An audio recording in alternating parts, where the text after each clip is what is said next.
Hello. Today we are going to talk about some sleep tips. So welcome to Managing Fibromyalgia Naturally, our channel. My name is Lynn Galloway, and 20 years ago I was diagnosed with fibromyalgia. And because I couldn't use medications, I am a nurse, so that was my first try, of course. So I had to learn some ways to manage my fibromyalgia so I could enjoy life again. And yes, I am enjoying life again. And I love to help other people with fibromyalgia who are sick and tired of being in pain and want to enjoy life again. So subscribe so that you get all the tips that it's taken me a few years to learn, but I found out that it works. So having a good night's sleep is important. And that was probably the biggest one I learned to start with. It's important for our bodies to heal, um, getting good night's sleep. Without that, our bodies can't heal. And the other thing is that we our pain, we perceive our pain to be much worse because of that. And I don't know, just thinking about it, when you feel miserable, everything feels miserable and everything is a bigger deal than it would be when you're feeling great.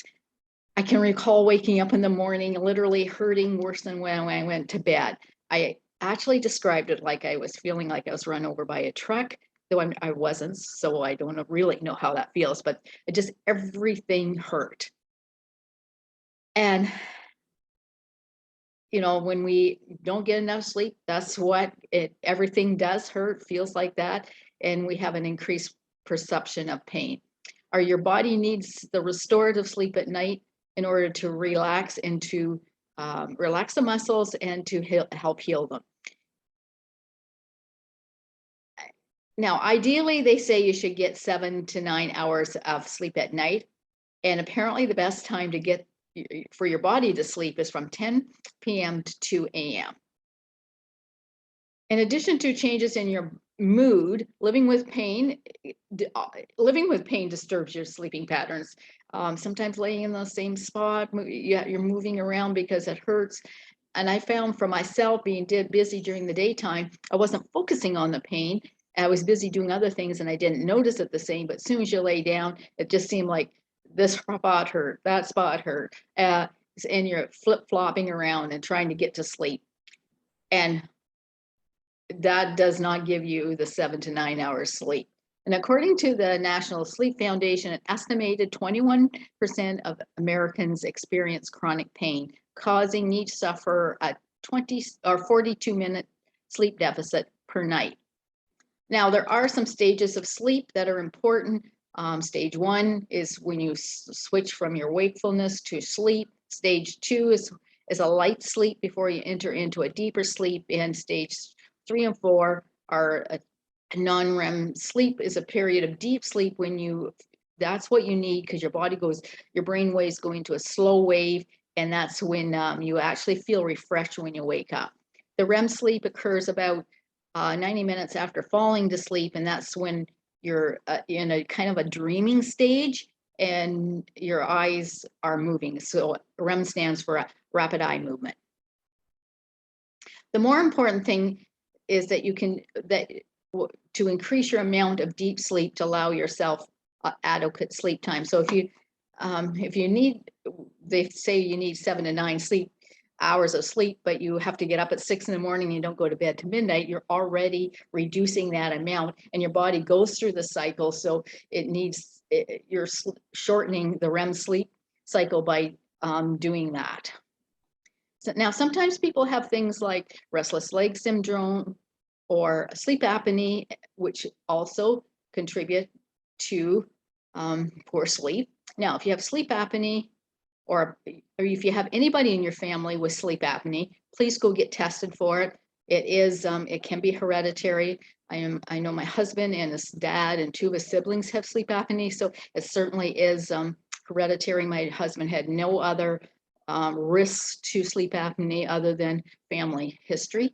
And they did recommend that our children also get tested because it is hereditary. It does interrupt your sleep, and it is very detrimental to, number 1, your sleep, and number 2, your organs, because your body cannot heal. So, yeah. my little spiel about sleep apnea. The other thing that can affect your sleep is your medications. There are some medications that actually the side effect is insomnia. So you might want to take a look at that, or talk to your doctor and pharmacist about that. My background is nursing, and certainly I did see that a lot in patients that couldn't sleep, and one of the side effects of the medication they were on was insomnia. And sometimes just taking it earlier in the day can make a difference to your sleep, not keeping you awake. So some things that help you with sleep, to get good sleep. Some exercise, but I certainly don't do it too late in the day. Workouts, now, depending on how you are, not everybody with fibromyalgia is able to do a workout, but certainly doing something like swimming or walking, something that's about, I wouldn't, unless you're used to it, jogging might not be okay for you, but swimming, walking, doing Tai Chi. Tai Chi is really good because it involves not only meditation, but it's all slow rhythm, gentle movements and deep breathing, and it can help you with your sleep quality and lower your stress. Or yoga is another one. Personally, I like to do 30 minutes of walking or swimming during the day. That seems to work for me, and I like to do it earlier in the day, because if I do it too late, then I'm awake more. Some practical tips. So if you're having sleep issues, look at your caffeine intake. Caffeine is the reason most people take it is to keep awake. So you want to make sure that you are not taking it too late at night or drinking too much of it. So, and for some people, if they eliminate caffeine, that it helps them with sleeping right away. I personally can't take any caffeine after 3 in the afternoon. Otherwise, I'm awake at night. Computer time, screen time, blue screen time. Quit 2 hours, 1 to 2 hours before you plan to go to sleep, because what it does is it reduces the hormone melatonin, which is what helps you to fall to sleep, and it messes up your sleep cycle, sleep and wake cycles. And certainly don't keep your cell phone by your bed. Again, that can mess up your rhythm. Having a bedtime ritual is really good. It's important for your body and brain to know that you're going to bed. It's like our body and our brain loves habits. So if you get into a routine that every time this is the time you go to bed and this is the time you get up, then your body knows that. So if you have a routine, like your hygiene routine, you read a little bit before you go to bed, or do something relaxing, or listening to a relaxing CD, then your body will say, oh yeah, she's thinking about going to bed, and already starts to relax, and the body knows that you're planning to go to sleep.